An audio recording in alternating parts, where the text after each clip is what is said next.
And where's the organization located? The ASBIS. Oh, we're in, our office is still licensed in New Jersey, but this office is in Pennsylvania in the Poconos. Oh, I live near there. Yeah. Honeymooned around there. Hi, Kim. Thank you for joining us.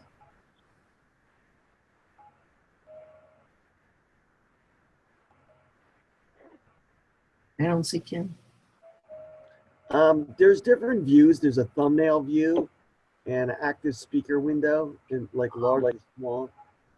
And that way you can see the different people until when they start talking, it'll pop up depending on which window you're using. Okay. I don't know which one I'm using. Yeah. Okay, view options. Let's see. Yeah, there's a lot of us on this thing. Full screen.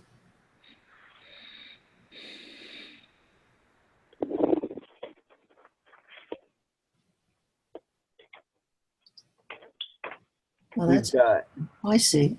There's Kim. There's Mark. myself, Erin, Diane, Mary Beth, James, Susan, Kim, and Maggie.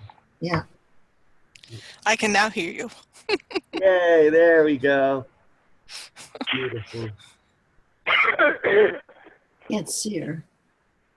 I'm in the dark room. You want me to turn on the light? Yes. I don't know if I want to turn on the light.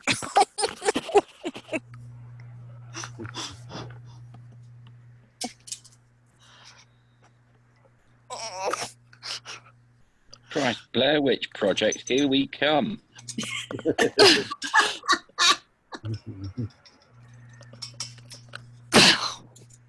Kim, where are you from? Cape Cod, You Massachusetts. I'm calling from Patriot territory.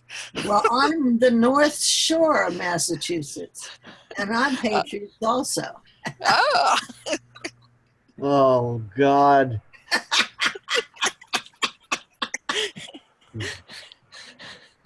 I just thought I'd let everybody know I'm from Philly. From Philly? Yep. Where Are in you- Philly? Got my Philly green on. Uh-oh. Where are you from? Whereabouts? Because my sister lives in Philadelphia. Manayunk section? Okay, Where is she from?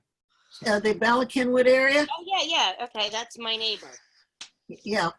And my mother was born in Philadelphia, so I'm definitely Philly also. And you're in Massachusetts now? Yes. Oh, that's a shame. I used to go, I was a former resident of New Jersey. Mm-hmm. South or north? North. Okay, well.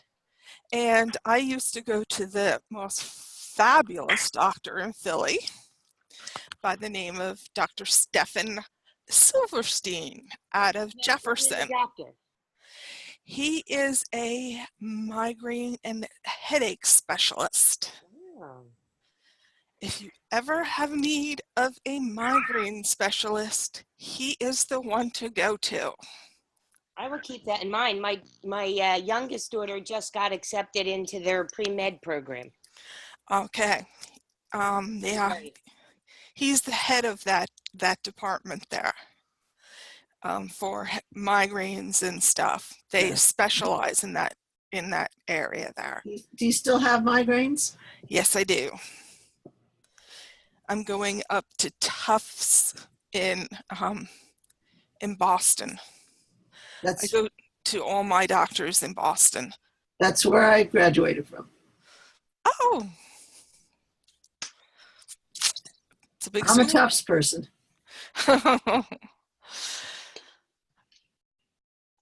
Oh, yeah, I finally, my doctor was trained under Dr. Silverstein, so I feel really good about that.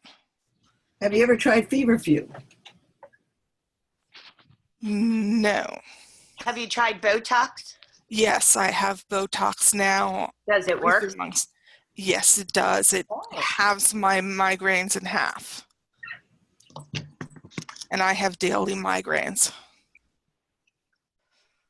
And have you ever tried neurofeedback? Yes, I did, and that was good. It didn't work for my migraines, but I was having trouble with lady problems, and it reduced those problems for a while. And then it wasn't working for me anymore. The lady problems just overcame the biofeedback problems, but it worked for a while. I've never been accused of having lady problems because I've never been accused of being a lady. Well, let me tell you, it I have made many me. teachers in my life that have said, you are not a lady. Well, let me just. I should have described them as bitchy problems, but because I was a real bitch during that time. Yeah, I guess I've had those kind. Yeah, I had a real hard time. My brain injury. Migraines worse. They did make my migraines worse, but also I wound up getting cysts,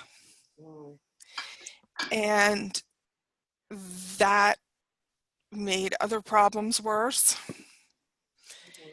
and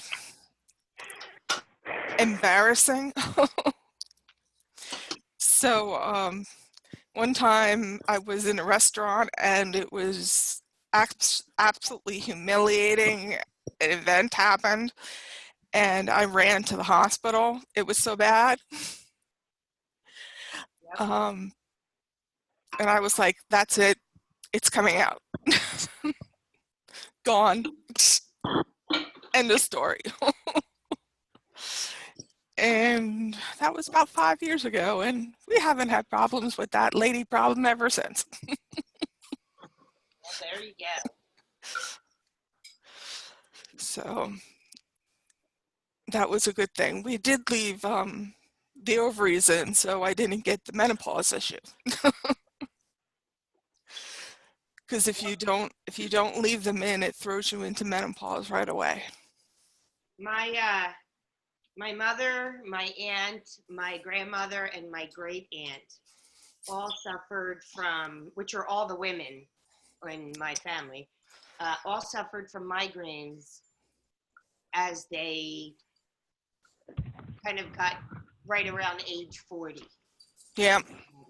And for some of them, it got better after they went through, actually for, I think, 2 of them, it got better after they went through the change. And the other 2, well, one still gets them, but I'm not sure that it's related at all. I just think she's crazy. So,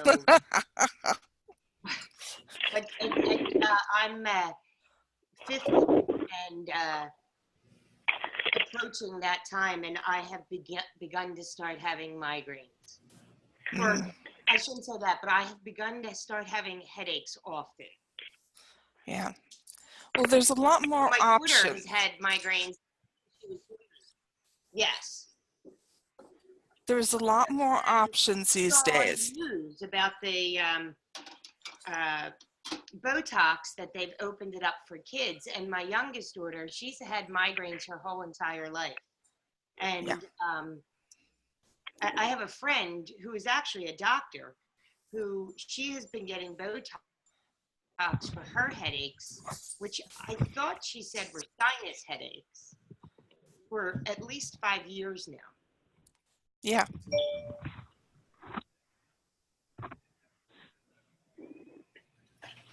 So I'm keeping that in mind in case these headaches continue. Yeah.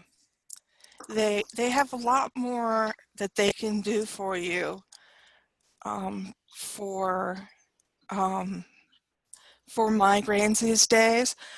I do suggest to go, especially if you're near Philly, to go to to the migraine center, because they will go through a whole whole testing series with you Right. and really look at what is causing the migraines, and not just go to a regular doctor,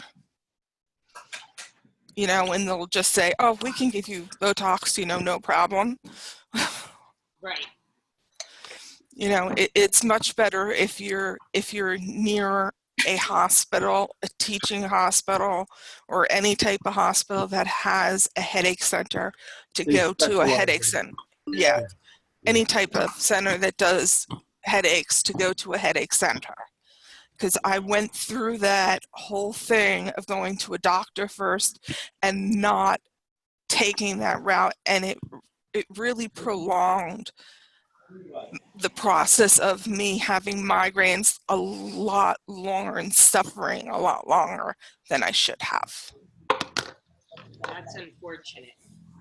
Yeah, especially when I lived in the New York area. Oh, yeah. And you know, I was reading an article just today, and it was talking about people with brain injuries, Yeah.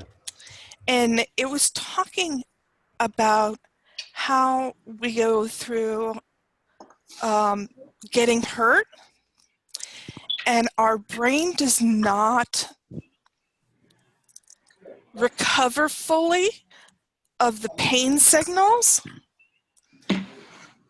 and that's why some of us get fibromyalgia, because the brain just never shut off the pain. And I have fibromyalgia. And when I was in New Jersey, and I talked to a lot of people that had brain injuries and in the doctor's world, and they were like, no, you cannot have fibromyalgia if you have a brain injury. Well, I that's was like, ridiculous. That's completely That's unheard of. And but they're two now totally it's different. They're two totally different things. I mean, they're not it's a even lot of contributing factors that could Influence one influence and the the other. headache. Sure, yeah. The stress, there's all kinds of stuff.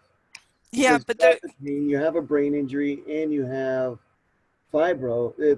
That's all contributing factors that causing more stress and the headaches, you know, combined. It's a big pileup. but this one paper was saying that they kind of were doing some work on it Mhm. being neuro-related in your brain, Yeah. and your brain is getting overstimulated, and it hasn't hit this reset in your brain because you had this traumatic event with the car accident or whatever kind of traumatic accident you had, and it never reset, and you are now at this high level, and everything that comes at you, your brain is overstimulated. Yeah, it's a And sensitivity. I could see that. Diane, what do you think? What it is the frontal lobe, which is your brakes, which is the area that stops the pain. And the limbic system, which is the middle area, which is the pain area, has been activated and is aroused. And how we tell ourselves that we're not in pain is that the frontal lobe literally shuts down the limbic system. When you have a brain injury, that stops it. So the tearing, the shearing of the white matter from the communication between the frontal lobe and the limbic system is being affected. That's what's happening. yeah, So that area never stops. See, there's three parts of the brain. There's only one part of your brain that thinks. There's only one part of your brain right in the front, right up behind your forehead, that is your brakes, that controls your emotions, that controls your thinking. And the rest is the top part of your brain is all functionality The inner side is your autonomic and your reactivity, your fight flight, your autonomic nervous system. And when the pain comes up through your electrical system into that limbic area, that is reactivity. And so it's going to fight or flee. It gets over-aroused. And the only part that says stop, that you're not in pain, you don't need to be doing that, is the frontal lobe. And when you have a brain injury, it disconnects it. Yeah. So how do I get my brain to stop that? Well, there's many different ways of doing it. One of the things is, as I was telling you about neurofeedback, there's also changing your diet. The diet is very, very, very, very important. Mm-hmm. And if you want, I can give you a quickie, and is that there's some, if you think about it, when you have ever been drunk, your body becomes, I haven't been drunk in 15 years. I haven't drinking anything. No, but bear with me. That might be your problem. No, don't drink. No, don't drink. Yeah. No, what I'm trying to say, Kim, is that if you've ever seen someone who has been drunk, yeah, their body is overreactive, sounds bother them, they slur their words, they can't control. So foods that can be converted to alcohol. So alcohol in itself is bad for your brain. Right. Sugar is made into cane and rum. Okay? Yes. Honey can be made into mead. Apples can be made into cider. Grapes can be made into wine. Yes. Corn can be made into whiskey. Yes. Rice can be made into sake. Yes. White potatoes into vodka. I didn't know that. Yep. So eating those foods is actually causing the brain to get overactive. Okay. So, you can have your berries, you can have quinoa, but to help with your fibromyalgia, omega-3s, you don't do omega-6, you don't do omega-9s. So you want to heal your brain, it's protein, protein, protein. And so you want to stick with the omega-3s, which are anti-inflammatories. And if you want to get a whole great list of it, you can go to Andrew Wild's website. He has some really one. And I have some really good recipes if you want some good recipes. I can't cook. You don't have to. I make fires in the kitchen. Yes. And also you got to chew your food. That's another thing because of the autonomic nervous system. You don't want to do smoothies and you don't want to do juices. Oh, no juices? No juices. Oh, damn. Those are the only thing I do well. But you said you're in pain. I know. See, that's the trade-off. You see, in my life, I lost my taste. Okay? Right. So what I'm saying, to go back, if you've lost your taste, that's the prefrontal lobe area, and that's it's right under the palate. And is that, and to let you know, Kim, I've also had multiple brain injuries. I had brain surgery. I had a portion of my brain removed. And I was told I was never going to walk, talk ever again. Yeah? Yeah. Yeah. I was in chronic pain for 7 years, so I figured, work this out. Yeah. So is that, so going back, you're in Cape Cod. In Cape Cod, is that Paul Goldring is on Cape Cod. He does some really good neurofeedback. And there's some other people down there. And that there's different types of neurofeedback, such as the Offmer method. But you weren't given the right one for you. There's different methods, and not biofeedback. We're talking about neurofeedback. Okay. Maybe that I did biofeedback. It sounded like you did biofeedback. Yeah. Versus neurofeedback. And there's different types. There's different methods. And you're not too far from Rhode Island. In Providence, Rhode Island's Larry Hirschberg down there. Okay. Yes. How does light affect you? Well, your ability to filter, you have sound because you can have, if that filtering system, you could have light sensitivity, I had light sensitivity, I had sound sensitivity, I had skin. I mean, rashes, and so It's all different types of, yeah, the so it's the stimulation. system, James. Yeah, I do know about photophobia. Yeah. I've been tested many times for Ehlers syndrome, probably needing glasses with certain filters in. But If you look up Irlen, the Irlen method, IRLEN. yeah, that's what I meant. Yes, they has some really good colored lenses, and they're fantastic. I had one of my patients was a baseball player, and we got him on. He had a severe brain injury. He was in a coma for 6 months. Wow. And he's written a book out since we brought him all the way back. Its book is called Life Interrupted. It's Tim Bransfield, and we got him in the Irlen, and it really changed him a great deal for that light sensitivity. For me, I didn't use the glasses, but I used the overlays, and I did wear sunglasses for a long time. Could you please spell that, what the company is? Irlen, IRLEN. Thank you. Yeah, also when I talk about light, I mean, also different lights. You've got natural light, you've then got artificial, you've got lots of different artificial types. Now, complex fluorescent lights. Yes, oh God. Absolutely ballistic. I get stoned off them. Yes.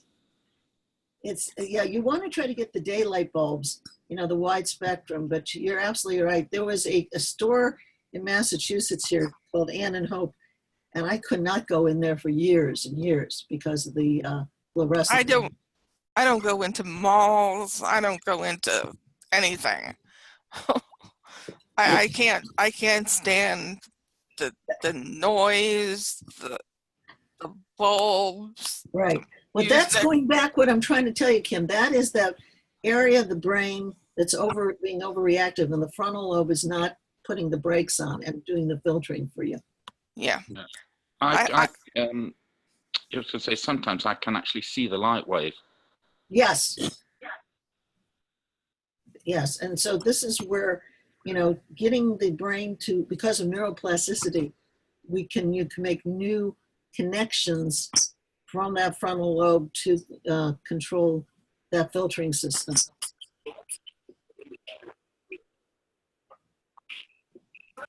This is great. I haven't had to do any talking. I love. Hey, Michael, Yes. it's me, Katina. Everybody be careful. Katina's on. Yeah, she's wonderful. I got the biggest mouth of the cell, so I checked this out. Awesome. I'm glad you're here. Hi, Katina. Okay, we've got 12 people on. That's wonderful. I think we'll get started talking, and I love the feedback because we've got experience, we've got some professionals on here, and I'm going to read over something that I had done some research on and I wrote up, and then I want to go over more details about this. This is being recorded. If things keep going as beautiful as they are already, I'd love to save this and share it, and so other people can learn from everything that we're sharing here. And this is great. I love the conversation and everything else. We have me, Diane, Kim, Deb is on. Hi, Deb.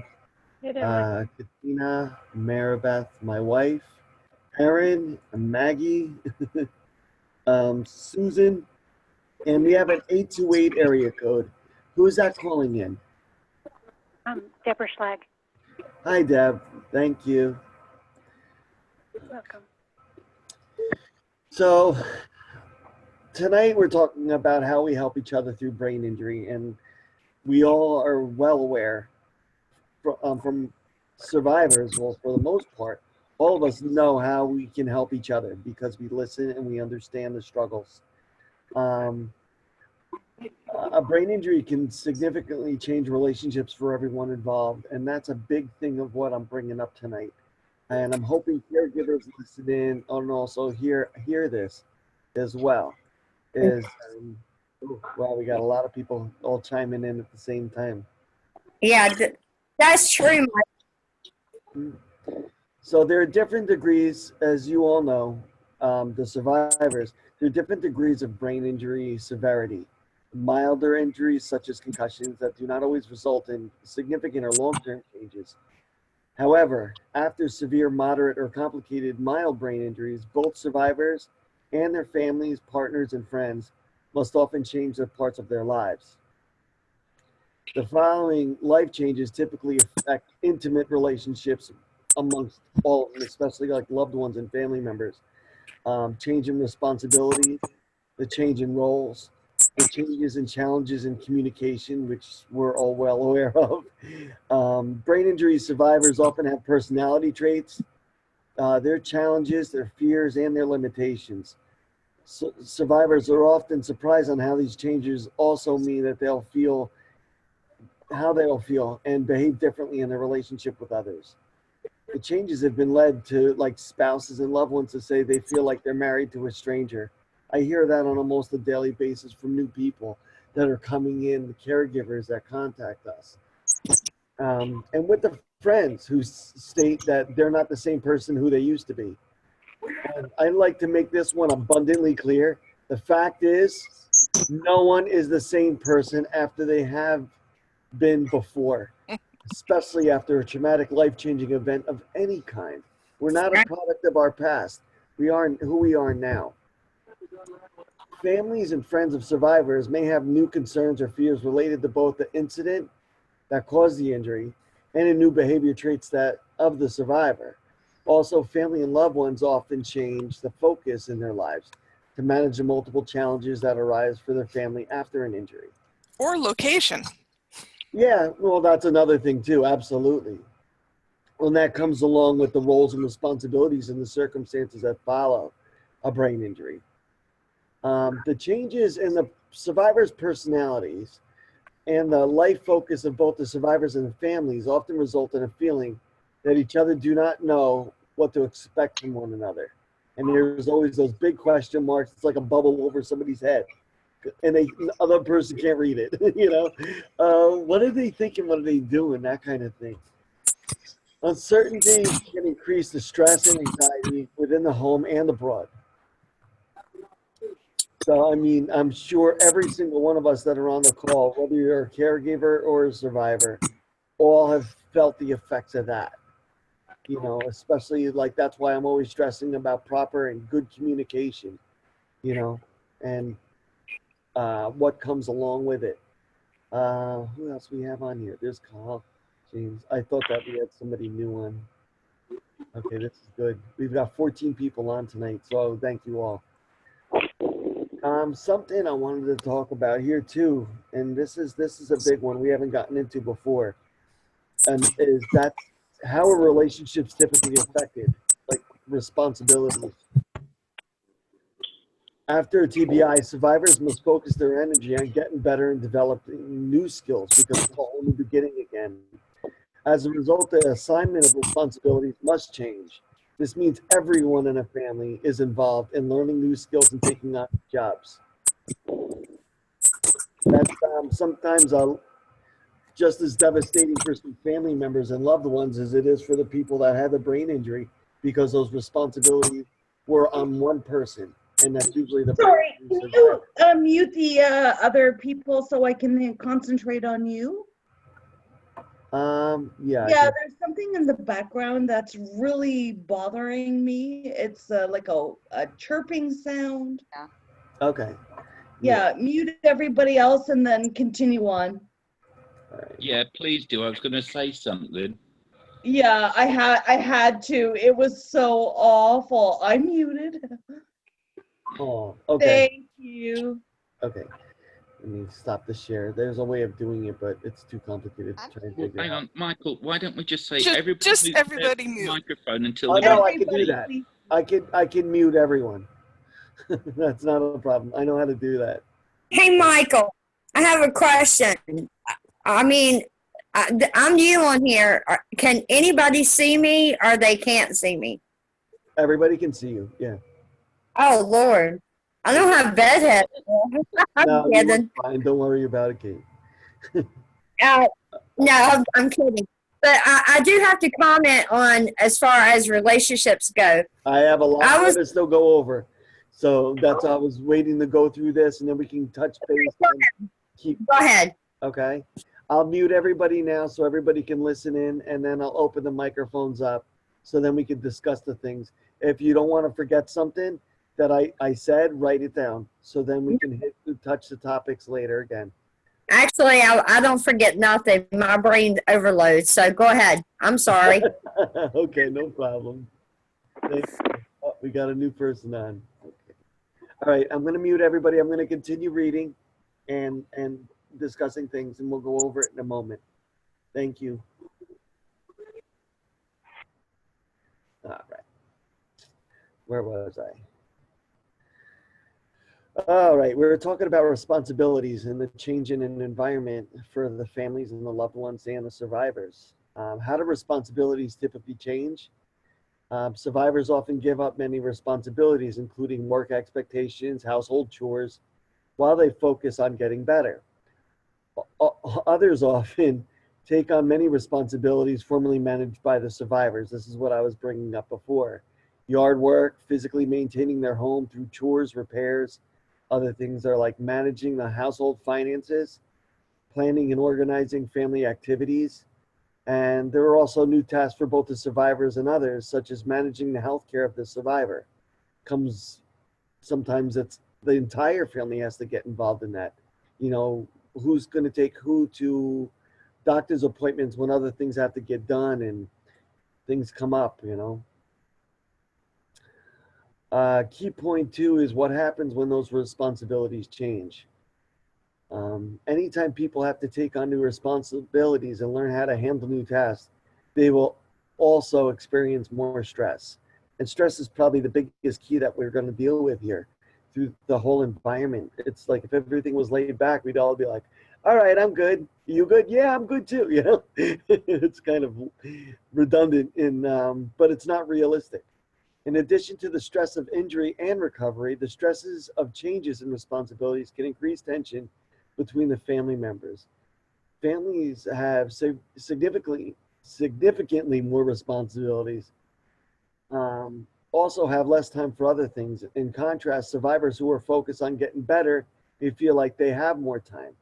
So this can result in different expectations about how much time loved ones or those in intimate relationships with a survivor have to spend together.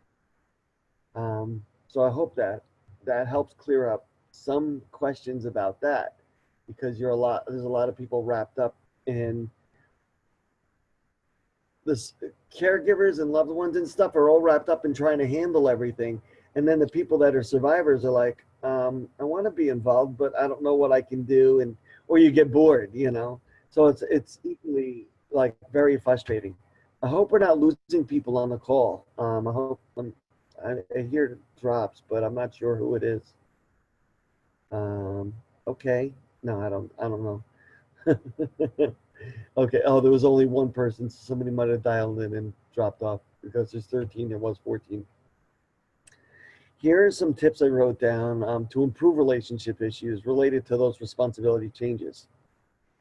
This is a key one about communication.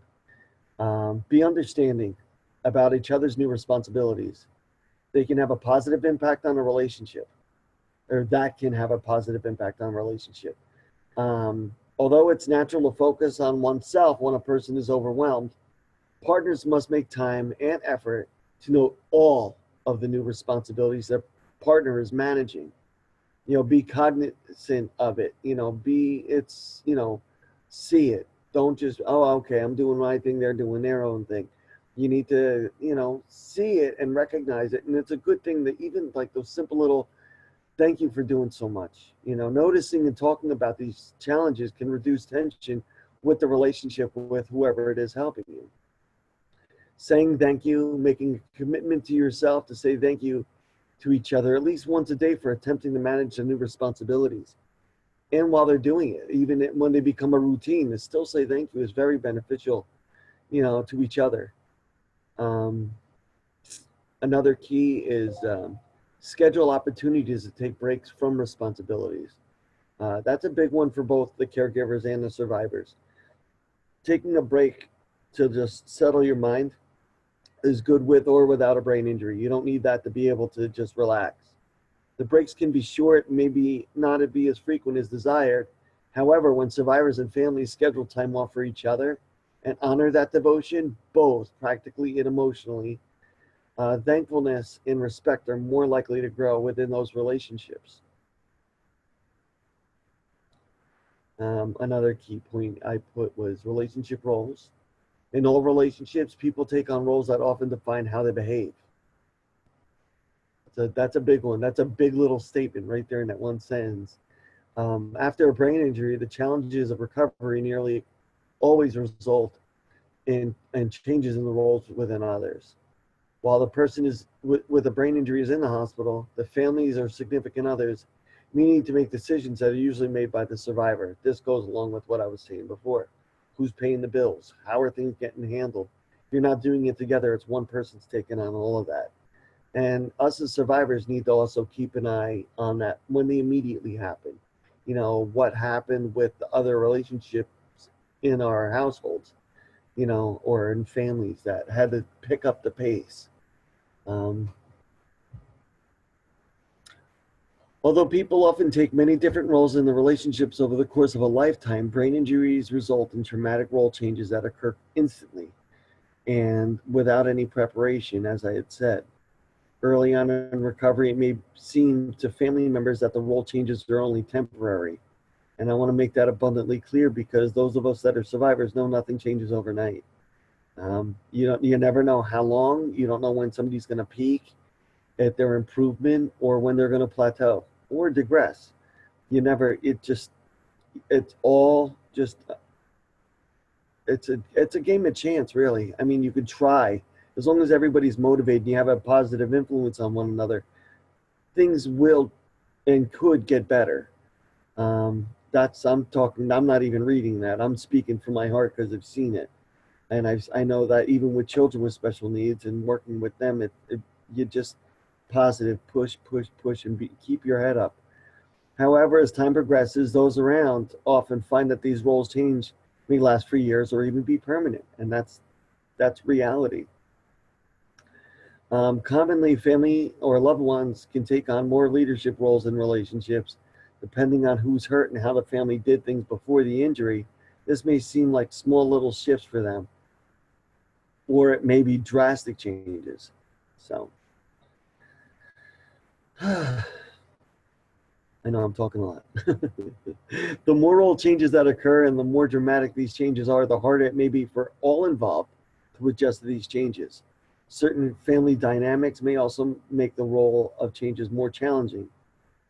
Family who keep tasks separate instead of alternating who does what may find it more challenging to adjust to the new roles. Like, that's why it's always been important. I'm a firm believer in that. Is nothing should be one person's responsibility. This is my job. This is what I'm going to do. Everybody should partake in helping out together, and that's before an injury and after. So nobody's overloaded. It's still we're helping one another. You're not doing a job. It's not a business. You're doing for each other. You're helping one another. Families who've just recently begun the new phase of their relationship, just as being like newly married or having children, or being a new empty nest couple, may have more difficult time with changes in roles. And that's devastating. I meet people that have had their brain injury right after they got married. And you're picking up something that you don't even know, you never even established together yet. So that's important to realize as each person involved learns how to operate in his or her new role, there will be a period of adjustments for everyone. Uncertainty and frustration during this time can result in increased criticism between partners. Now, that's not fair because you're together and helping each other for a reason.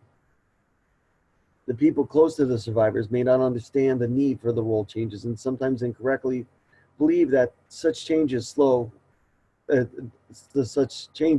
will slow recovery. For example, family members may say, let her talk to the kids' teachers. She'll never get back to her old self if you don't let her do her job. And this can cause tension between them, their family, and or friends. So it's like, it's people thinking that if they don't learn it, they're not going to do it. You know, or if they don't do it, they're never going to learn. And they don't understand slow progress, baby steps, you know, a little bit at a time. And then you know, you can achieve those short-term goals together. Another tips on improving relationships when the roles have changed. Identify where role changes occur. Talk about this changes openly. This is, again, talk. The family should try to be sensitive to the feelings of the survivors. We all know that. Those of us that are survivors, our sensitivity levels, as we're talking about the physical sensitivity, but the emotional sensitivity of things have an impact on one another. And that goes along with people with PTSD, because I would say that the majority of people, I would say a good 75 to 80% of people that have brain injuries, especially traumatic sudden ones, go through a level of PTSD, and the emotions are all over the place, the depression, the anxiety, the stress that come along with it. So here's an example: as the survivor may have felt pride in his or her role before the brain injury, may feel sad or frustrated when asked to step aside or can't do the same task as they did before. I know it killed me when they told me when I got out of the hospital that I was fine, I can go back to my lifestyle. Then I tried going back to work for 5 years, tried going back to my old job, and I couldn't handle it anymore. It took a long time for me to realize that. I kept trying because I'm driven. That's the way I am. But the reality finally did set in. You know, I am a different person than the way I was before. And I had to eat that. You know, we all have to eat that. You know, just live. That's why I say all the time, live now. Live today, not yesterday. You just got to keep going forward. The family and friends can serve as mentors and consultants for one another. They can ask one another, and this is big, and I know that we don't hear this very often, but we should, is family members asking, or we can do it for them, so they can maybe see that kind of reciprocation. Ask one another, what works best for you when you're in this kind of situation? Like, what works best for you when you can't do this or you can't do that, or how you feel. Although survivors may not be able to manage a former role, such as being like a financial decision maker, they can share their knowledge with them, because they have a brain injury doesn't mean that they're ignorant.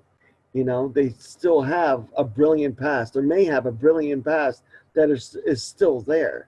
You know, it just, they don't do it the same way. And the both sides can benefit from that approach is taken, because they can teach each other what works and what won't work. And that's pretty much what we try to do here in the in the brain injury community, because even though we're brain injured, we're still educating other people, and that's the goal of what we're trying to do.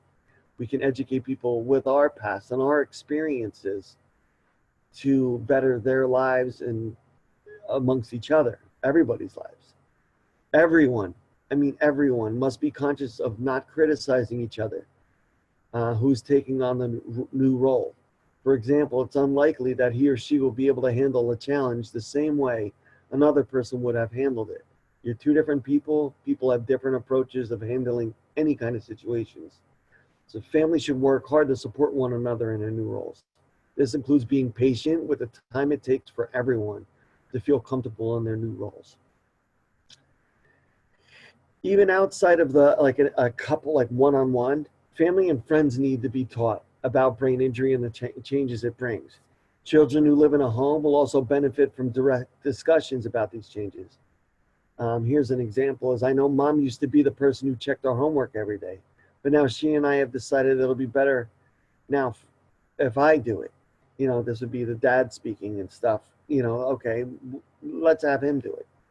Without open communication about the role changes, others may not understand why things feel so different, and why supporting these differences can help the whole family to heal, the entire family to heal, not just the survivors. Again, it brings us back to communication, and communication is the foundation of every relationship. Many people think of only talking when they hear the word communication, but couples are actually communicating through gestures, facial expressions, emotional reactions, and physical interactions as well. I'm notorious for saying my body talks louder than my mouth does, even though I got a big mouth, because of my reactions to some things come across the wrong way, and that sucks. You know, I know I have to work on that myself, because I'm like, oh, you know, the eyes, the gestures, the hands up in the air, that kind of thing. In studies on relationships after a brain injury, communication is often reported as the biggest change people notice. Who's this? I got somebody else. Okay, here we go. Admit. Hi guys, thank you for joining us. I'm just putting everybody on hold a little bit. Oh, James signed off. That's who had signed off before. It's too many people to overcompensate. Sorry, I'm out of here. It's nearly 2 a.m. Say goodnight to everyone from me. That's what he told me to tell you guys. He's in Great Britain, so it's almost 2 o'clock in the morning there. And here's the last little note that I wrote. And these are key components that we all need everyone to understand. No one understands our struggles more than we do. No one. Caregivers, nobody understands caregiver struggles more than caregivers do, because they've got so much on their plate and what they're doing and things. Nobody understands the struggles that us survivors do, because nobody's experiencing what we do. But that's why we need to talk. We're not labels. I don't like to hear, I mean, you could say disabled, you could say survivors, but we're not labels. We're not invalids. We're not incapable. You know, there was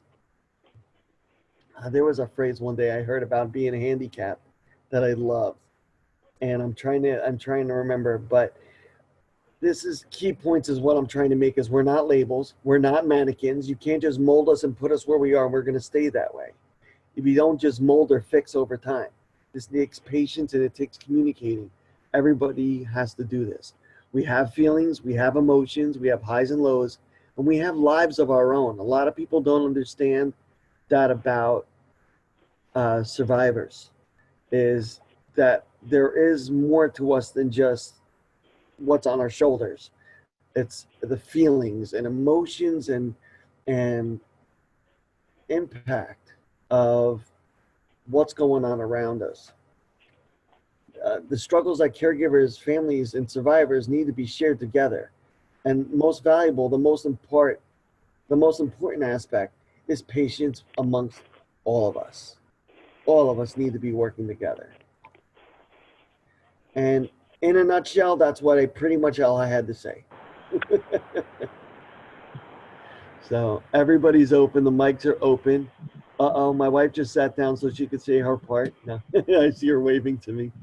And okay, yeah, all the lines are open. So I would more than happy to take a break, have some coffee, and listen to what you guys have to say. Just be with so many people on the call. Please just, you could say something before you start. Give it a second break, and then allow somebody or ask questions and give there's a small second. Everybody can share what they'd like to say though. Okay, I see hands raised, so that's kind of cool. Even though there's only 6 of us that are on video, but I'll say okay. Go ahead, Diane. One, I have to be ending because I'm going to get up very, very early. So I just wanted to talk about 3 areas. One is the terms. You know, you talk about mild, moderate, and severe. Mm-hmm. The consequences of a brain injury is identical in all 3. Mm-hmm. People don't understand the terms. Mild only means, or concussion means, that you've been unaware of your universe and your consciousness from brief to 1 hour. From 1 hour to 24 hours is moderate, and after 24 hours is a severe or coma. But the consequences of the brain injury, you can have a concussion that has consequences more severe than someone who's been in a coma for 6 months. And that's what people don't understand. So I think there's no such thing as you can be in a coma and have very mild symptoms. So that's very, very important to clarify that you know, someone with a concussion can literally have more consequences and more damage than someone who's had a severe brain damage. I agree with that. I totally agree with that one. So Yeah. that's one.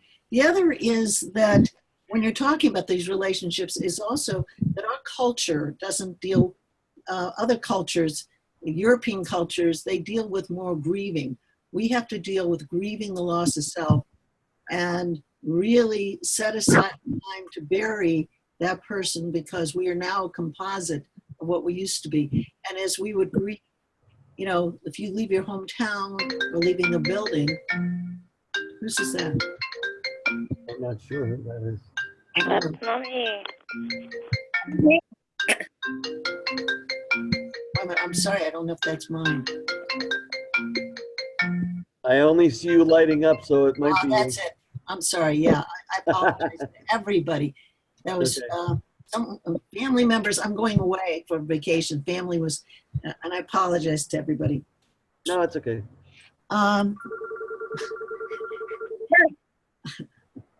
mute that. Okay, go ahead. Who's the 706 number? It's me, Sabrina.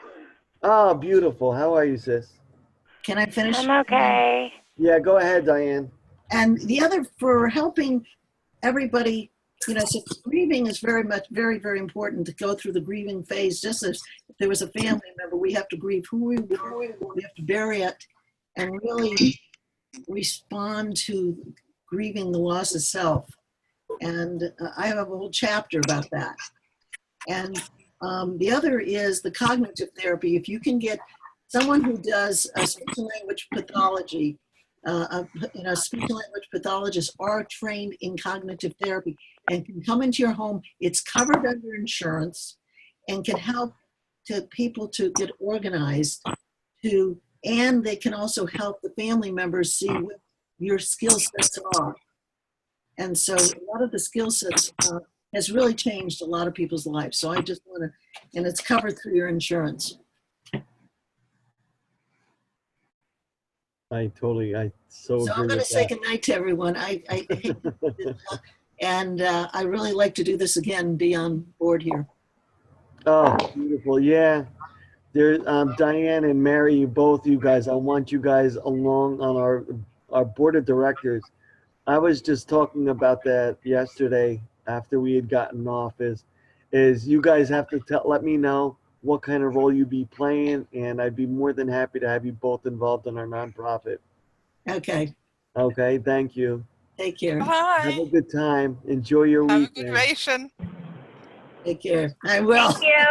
Bye-bye. Okay. One thing that I did is that I went through almost I put together a presentation, and it's a little bit about how I went about being developed through the brain injury and developing, and how I went through the process of learning myself, and how I went about how I thought the process went from getting out of the hospital to thinking about what you do. You develop who you are, and then sometimes you fall back again, and I have this whole diagram.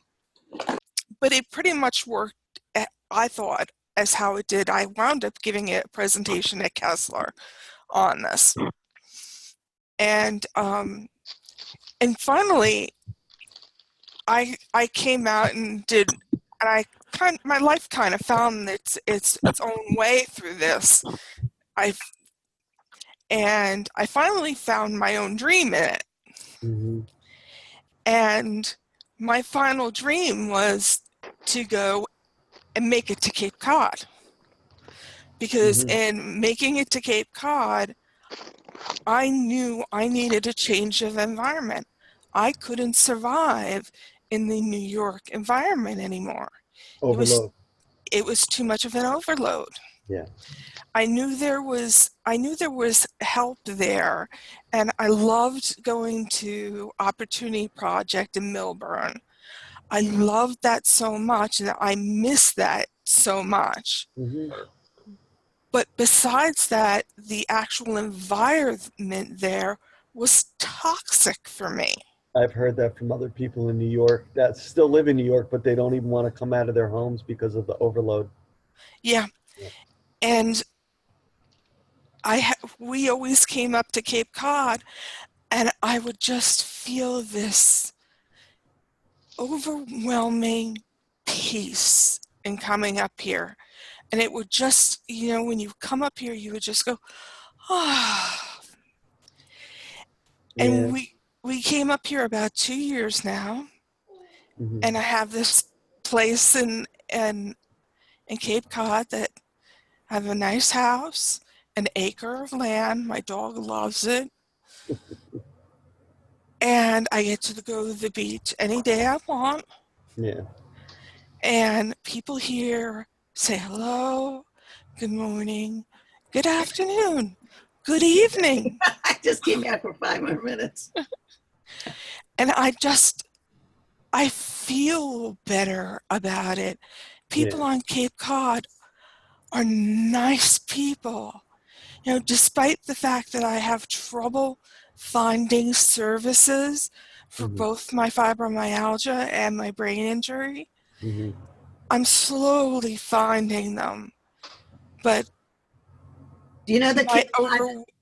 What? Do you know Cape Cod? The physical therapy department with Joe Carroll down there. Where? It's in Mashpee. No. Fantastic. Okay. In Mashpee, it's what does it belong with? I will find it for you. Hold on.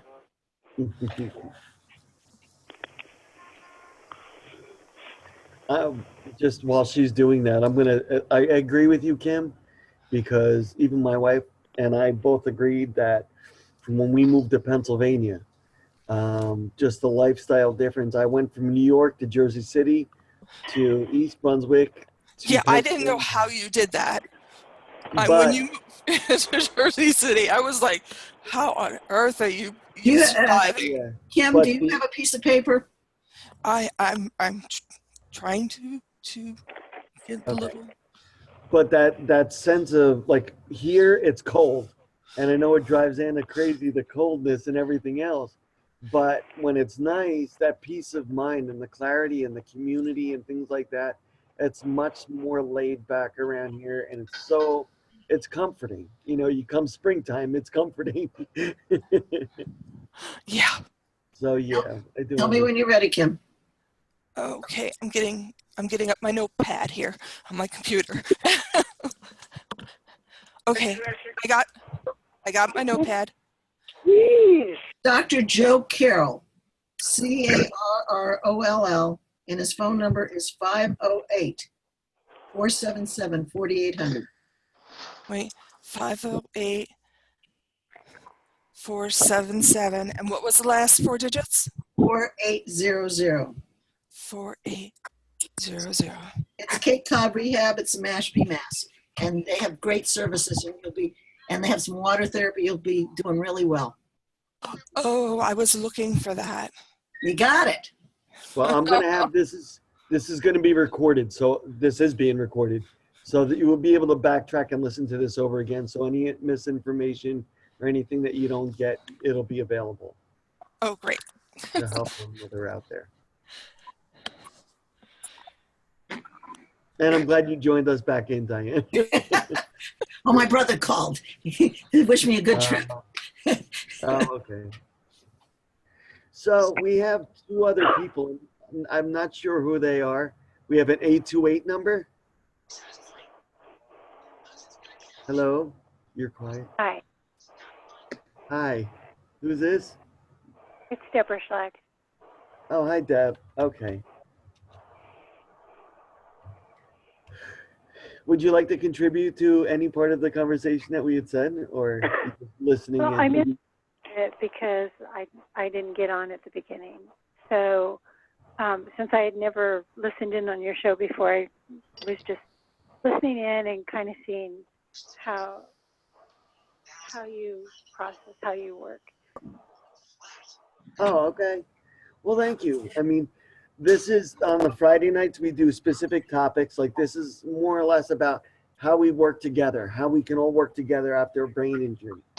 From either any perspective as a survivor, a family member, and caregiver and things like that. On our Tuesday night calls that we have open mic conversations where we just get to know each other. We share our own stories. We laugh, we joke, you know, we're there for one another. It's a true support call, you know, good or bad. Yeah.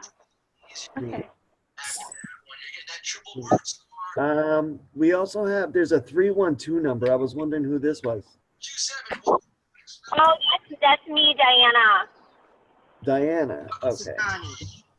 Diana Gonzalez. Oh, okay. Hi, I know who you are now. You said Gonzalez. I said, all right. Yeah. Yeah, hi. This is my first time listening in too. Beautiful. So, great job. It's really awesome that you're doing this. Mm-hmm. I hope so. I tell really everybody is. I don't talk to hear myself speak. You know, I could do that often. So no, it's good. And it's just nice to have them recorded.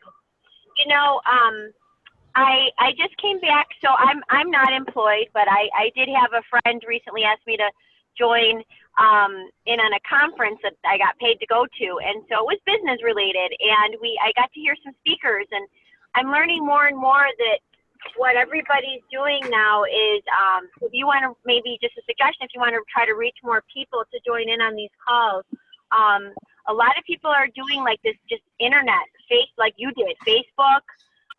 They're doing Instagram, just letting people know what you're doing, because I think you are providing such a great service to people. Yeah, these calls, I could fit up to 100 people on these calls, and we pay for this every month.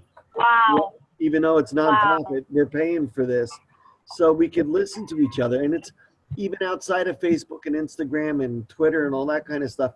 You don't hear tone of voice and personalities, laughter, cries, you know, any emotion. Oh, right. So it's a big thing. And I mean, just to let people know that you have the calls, just to advertise and make people aware, just to bring awareness to the calls. You know what I mean? Yeah, absolutely. That's why I tell everybody. Katina knows, and she's awesome with this. Actually, just about everybody I know on the call here has helped out. Is you share, copy and paste, and share. You know, the links that we do, because we do these. People are unaware that there's caregiver support calls on Thursday nights at the same time every week. Our Tuesday calls are every week for anybody to like ask questions and share their stories and be there, and they listening in and hearing each other and getting at the same time every week. It's Tuesdays at 8 o'clock, Thursdays at 8 o'clock, and Fridays at 8 o'clock. But the Friday calls are the first and third Friday of every month, so I can have a life with my family and my wife. Those other two, you know, you need a break. This is a lot, and I work every day of the week too, so I need some time off too. You want to have a life after a nonprofit? Yeah. So, Carl, are you there? You're awfully quiet. Maggie? Yeah, I am. I guess I have to talk. I don't exactly know what I'm doing here. I couldn't hear you. Oh, no, I know. I have no idea what I'm doing here. Are you hearing me now? Joe, did you see this girl playing golf? She swings like me, doesn't she? Who is that, Sabrina? No. No, I didn't think so. I can't even tell. It's not lighting up. The voice is so soft, I can't tell who it is. Right. Either do I.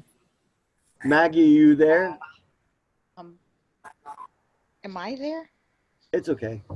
We can have listeners. Susan's on, and Susan talks quite a bit on these calls with us, but I know she's listening in because she's got company. So, and then there's always Katina. Someone's waiting. Yeah, I'm the mouth of the South. I never shut up. Kid you not. I kid you not. I was typing today when he was live, and I swear my brain was going blah, blah, blah, blah, blah, and I could not stop. But again, I've got traumatic brain injury, and it'll be 5 years in March. And I was in a coma for 9.5 months on life support. I had a car wreck. I was a nurse, and I worked 33 hours, and I hit 2 trees and went down a 14-foot cliff without a seatbelt. Now, I got airlifted. I was dead at the scene, and they put me on life support. So I was on life support for 9.5 months, paralyzed, could not talk, had a brain of a 12-year-old. Now, I was bleeding in my brain for a week and a half. I broke every bone in my face but my nose. I have no idea how I broke my eye bones but did not break that little bitty nose. No idea. I broke 37 bones in my body. And still to this day, I do not remember my wreck. I do have PTSD, which is very, very, very hard. You get bad anxiety.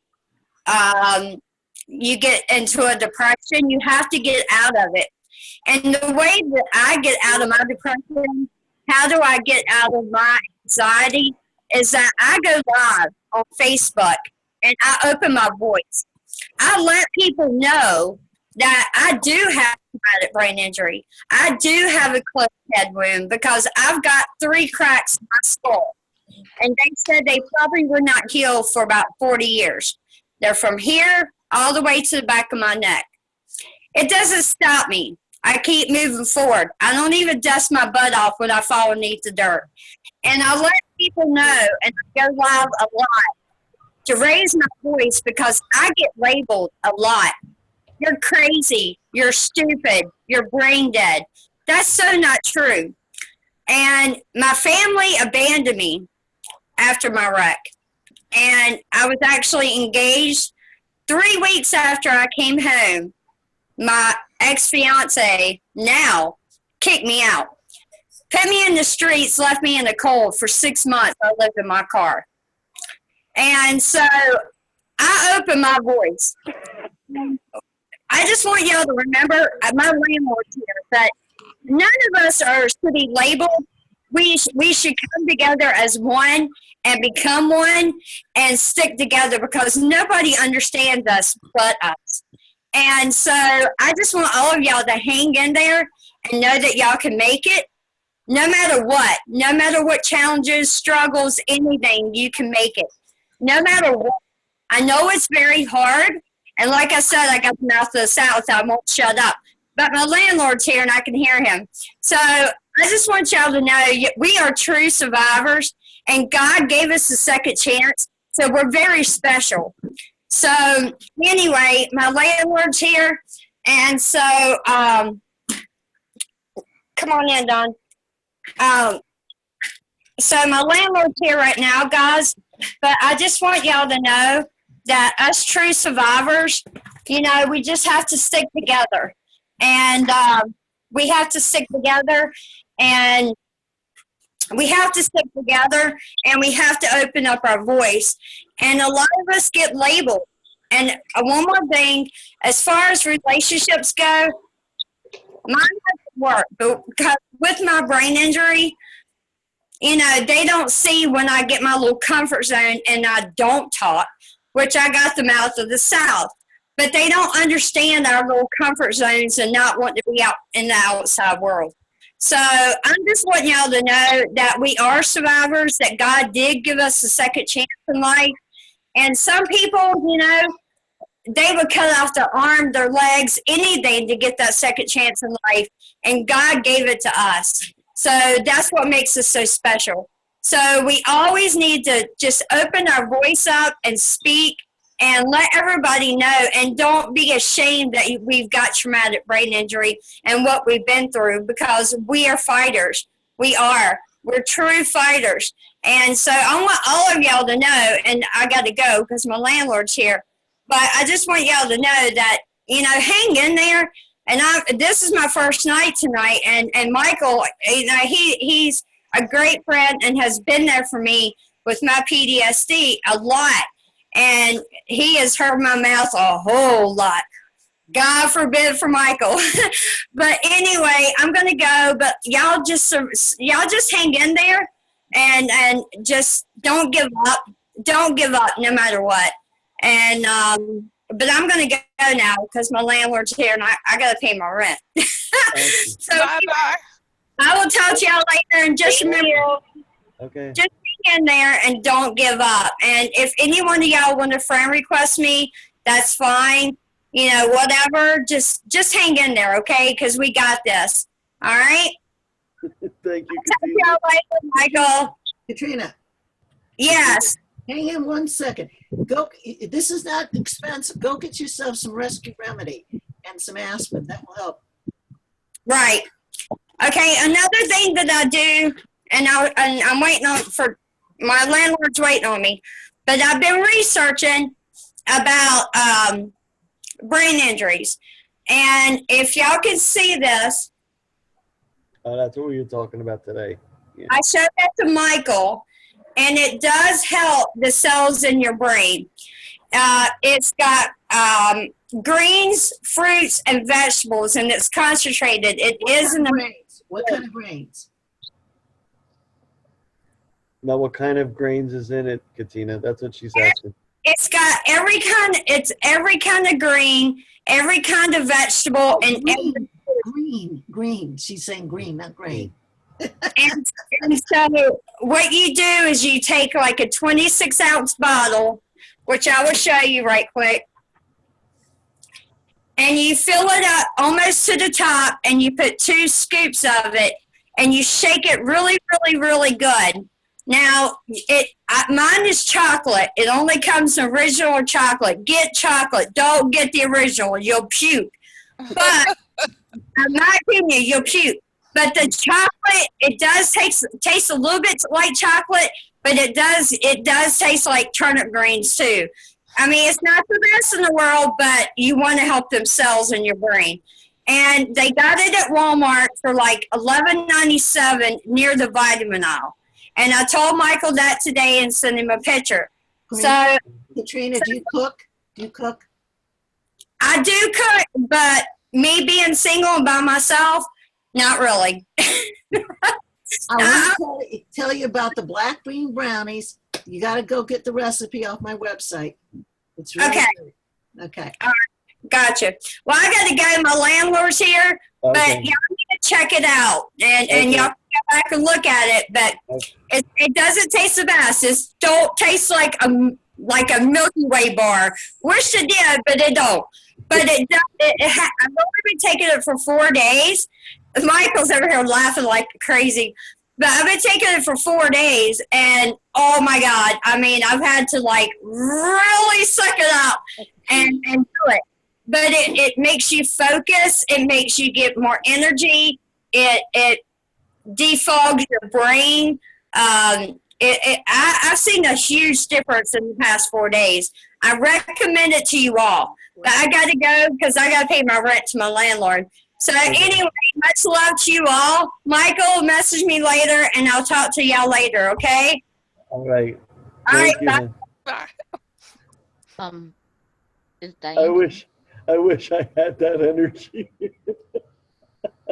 And she's like that all the time.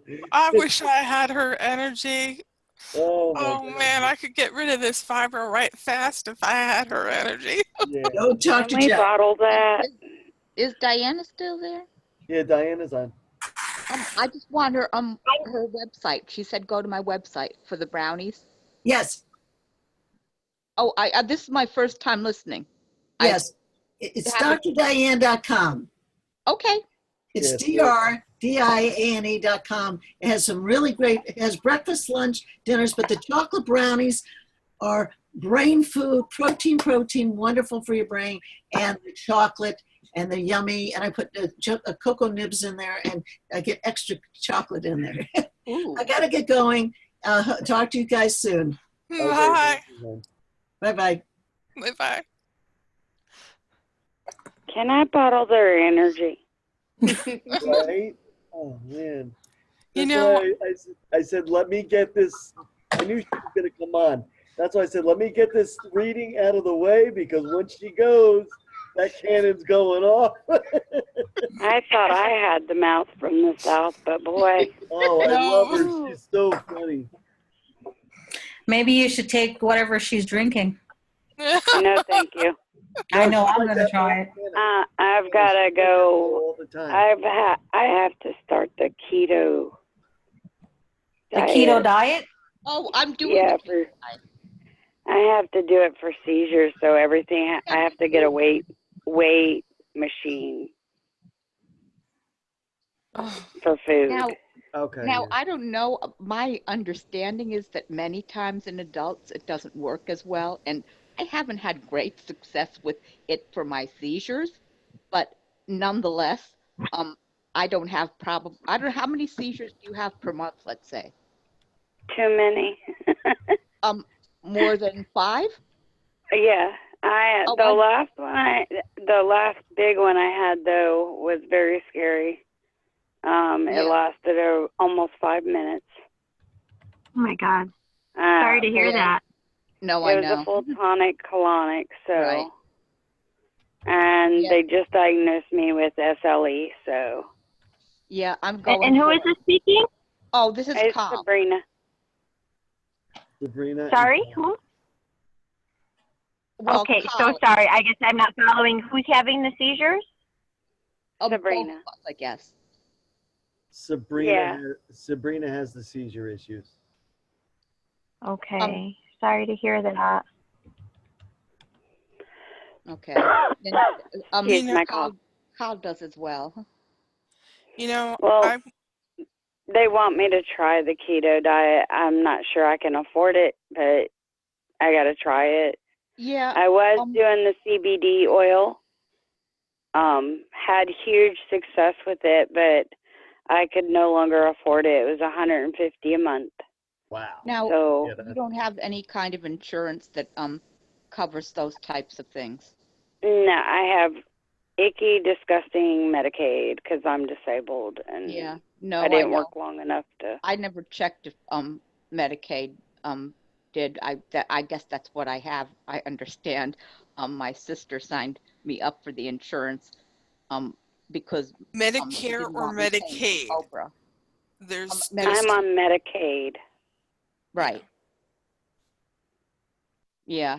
And my husband has Medicare and they pay for more. Yeah.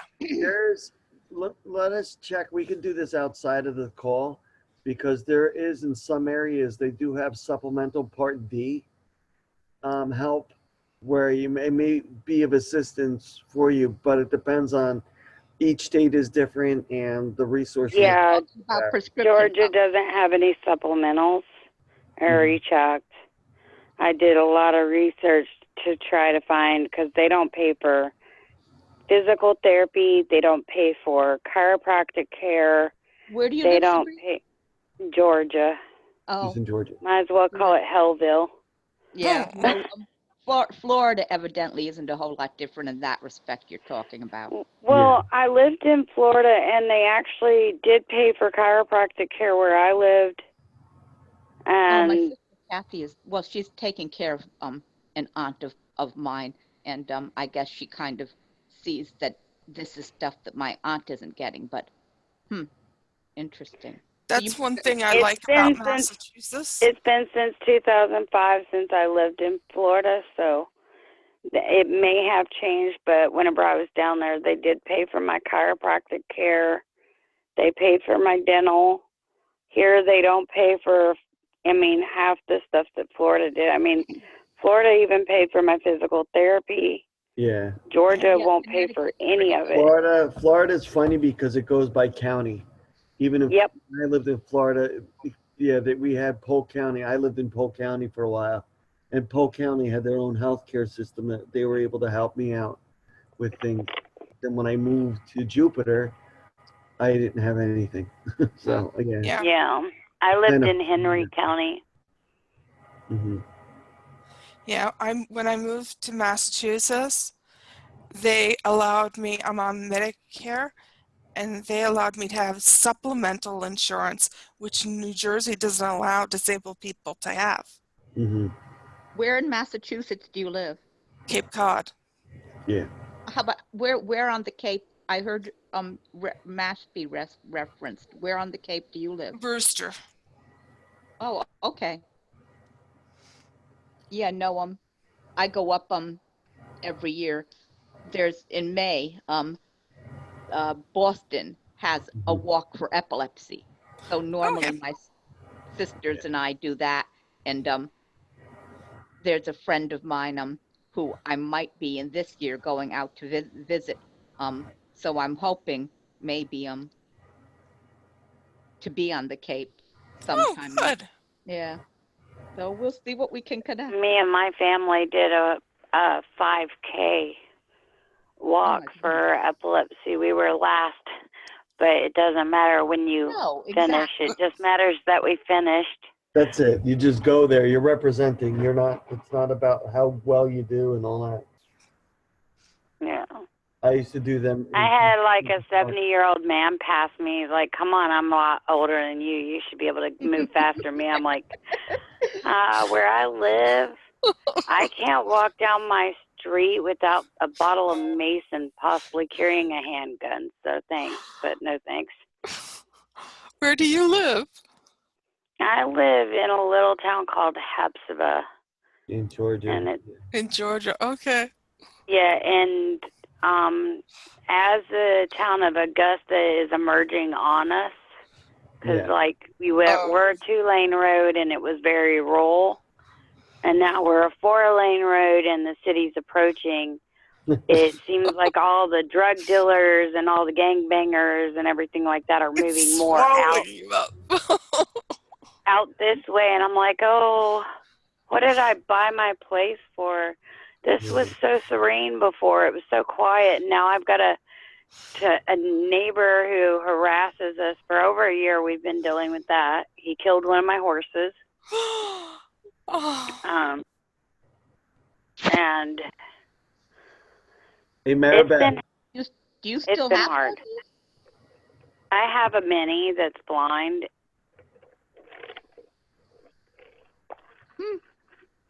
What do you do with your horse? Well, this one, he's a baby. My vet rescued him and brought him to me. He will be a therapy horse for disabled children to show, look, he's blind. He can live a perfectly good, healthy life. And he's to encourage other children. And my vet's working on a secondary mini for me because the ADA recognizes them as full service animals.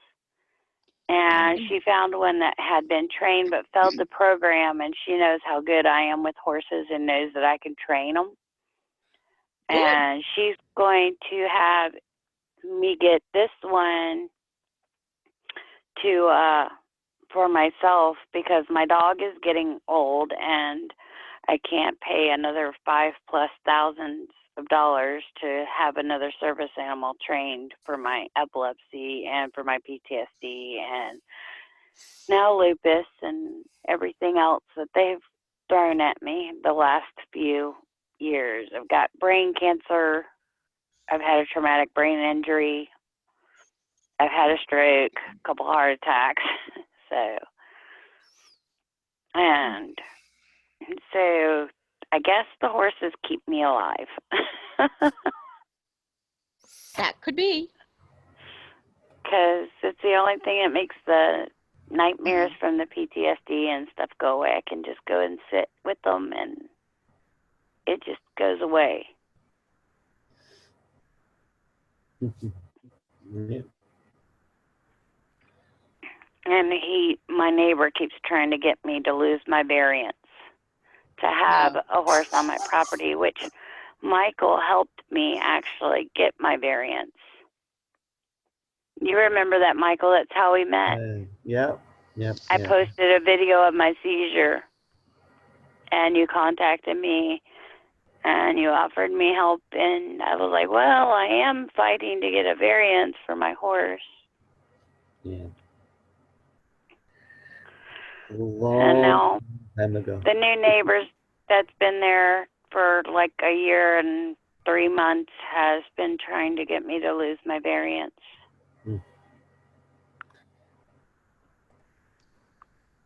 He keeps calling the health department, making fraudulent claims, and they keep coming out and keep coming out and keep coming out, and they're looking around going, we don't see anything.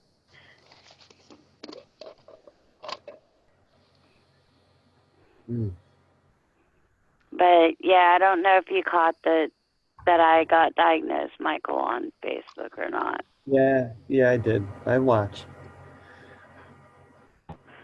And I did accomplish something, though. I did I got all my ordination certificates.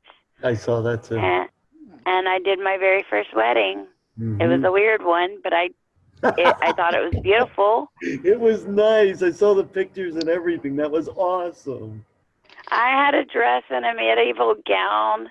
Yeah. And then they were in like black and white, and I had like 2 weeks to prepare for that. It was not even. It was like a medieval times wedding. Yes, it was. Like cool. They had a sword and they had like a chalice and I mean, it was very, very unique. But I mean, I looked at my husband. I was like, I don't know if I ever want to do that again.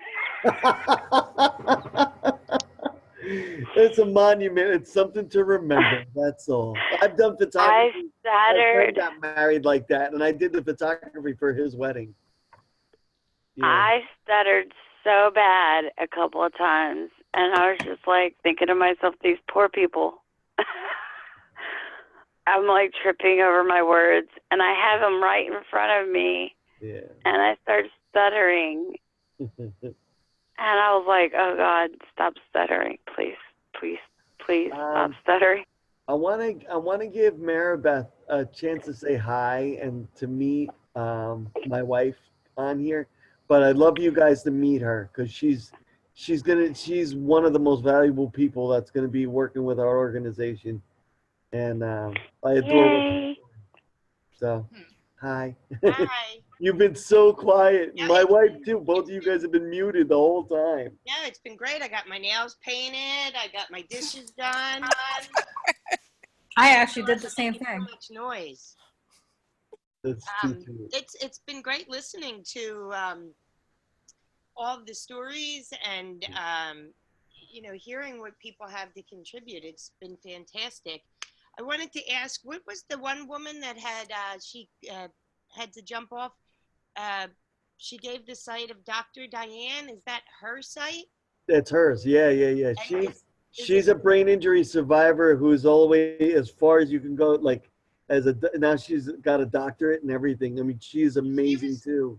She really provided some good information. So I want to look up her site. If you can share her site on your page, that would be great. Yeah, no, I had her and you both. I mean, that's what I was saying before. You both being board members is the teamwork that we can unleash together, and the resources that we can have for other people is huge. She's got you both have the background. You both have the experience and the knowledge. She seems to have a lot of the holistic and diet. And we're all big on that. Yeah, I think she said her website was drdiane.com. That's what I had written down. Yeah, no, it is. Yeah, I've been there. She's been on our calls before. Yeah. But yeah, the call has been great. This is only my second call getting on, and it's great hearing all of your stories and hearing what everybody shares, and I'm really enjoying it. So thank you for having me. No problem.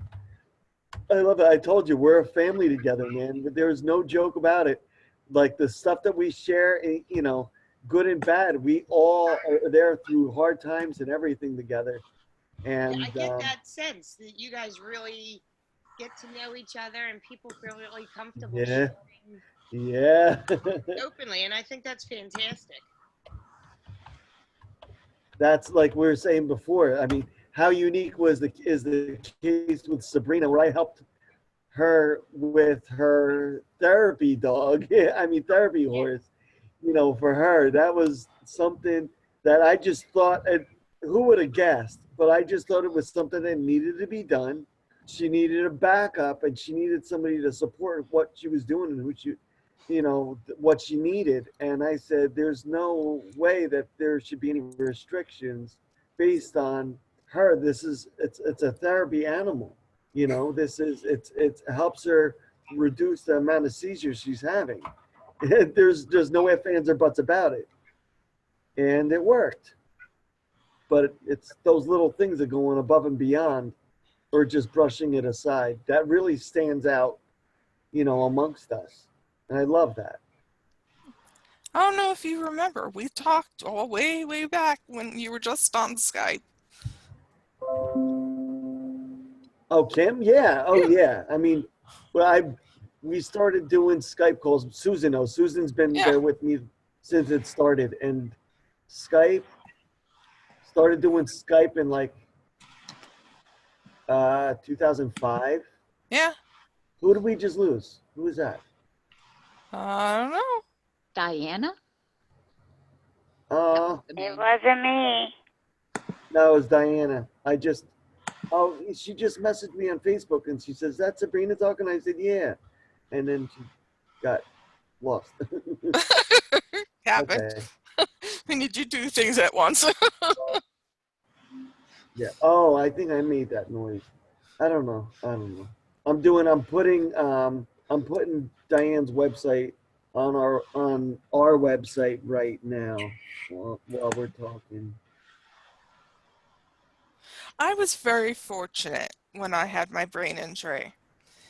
Me too. I survived. Yeah, I survived. But I was 4 months into my 4 months away from being married. And I had written out I was a project manager. So I had project managed my whole wedding. Oh, gee. So I had everything down and written out. Exactly what I was supposed to do when I was supposed to do it. Mm-hmm. So when I had my brain injury and I came out of it and I was starting, I had fell behind on my schedule. All I had to do was look at my schedule and call the people when the date said on my calendar. So I was telling my husband when I was not well to call to do what I said to do on my calendar. Yeah. When I couldn't do it, and then I picked up again and just did the things I was supposed to do. And people were telling me, you know, you have a brain injury now, Kim. Do you think maybe you shouldn't get married? Because the statistic was 70% of people don't get a divorce when they have a brain injury. And here I was going to get married right after 4 months after having my brain injury. Yeah. My husband and I met in person for the first time less than 2 weeks after my brain injury that caused my stroke. Wow. Well, I was lucky because my brain injuries showed me that I should get divorced. And then 12 years later, I met my wife now. So, and that's on account of my brain injury, because it's how we clicked so well is because she loved my passion for what I'm doing and what her goals were. We're like one and the same, you know? Yeah.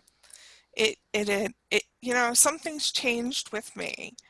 And, you know, because I was very highly driven You know, I was a web producer on sites like CBS and Merrill Lynch, and I couldn't do those things anymore.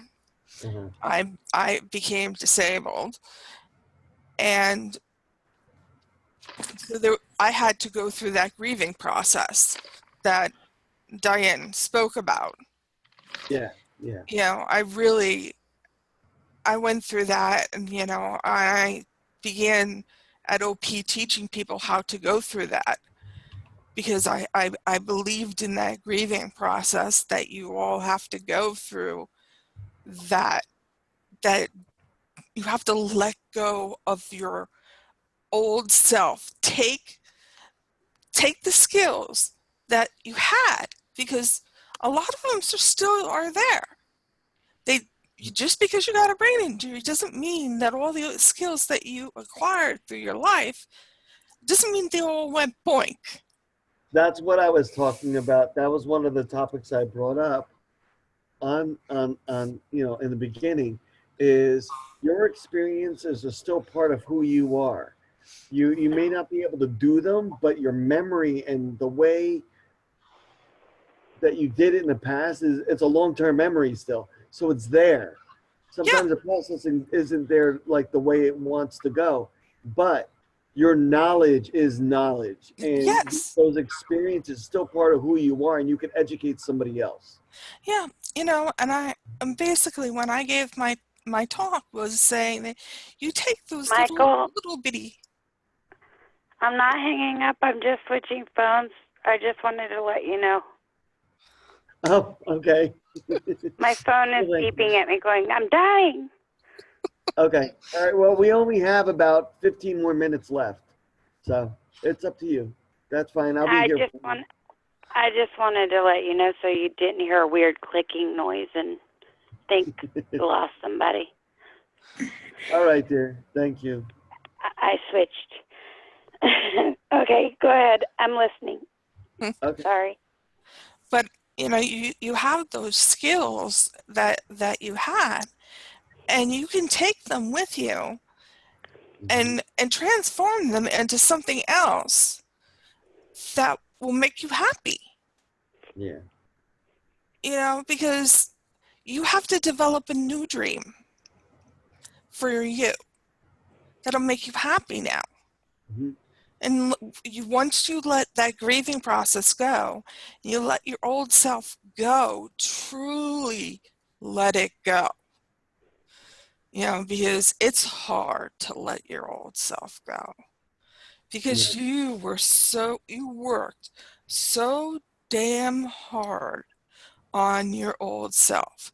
From 12th grade all the way through, some of us through college and master's degrees like I did, and then you worked yourself up through your professional life. I was at the top of my field doing what I love to do. I was making so much damn money. I was happy as a pig in shit. You know, people were coming to me and they were just like, you are a goddess. How long ago was this? My brain injury was about 15 years ago. And so how old were you then? I was, let's see, I am 50 now, so that would be 15 years ago. Yeah, so you were 35 at the time. 38 at the time. Yeah. Yeah. So if you were at the top of your career at age 38, then you had nowhere to go but down anyhow, right? No, I was still, No, I hear things a certain way. Yeah, no, but I was very young. I was in the internet field. I was in an IPO environment, and I was doing what I loved every single day of my life, and I was like, I was the happiest pig in shit you can ever imagine. I know what you mean. I just, I was trying to put a I still traveled. have mine. Luckily, I still have my dream. Oh, you are so lucky. Mine has always been helping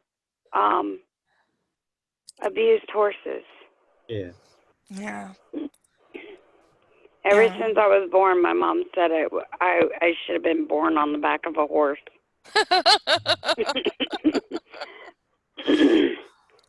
No, I traveled all around the world, you know, and I saw places that I and I was paid to travel.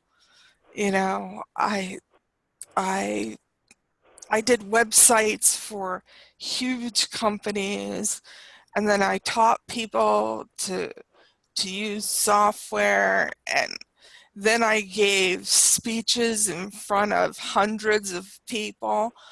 You know, Yeah.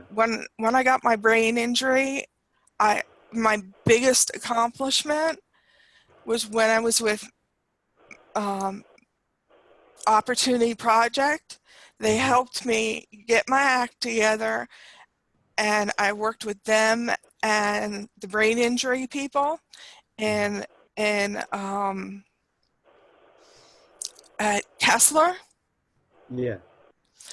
and I gave a speech, and I developed my theory about how you go through and develop yourself as going through life, and trying to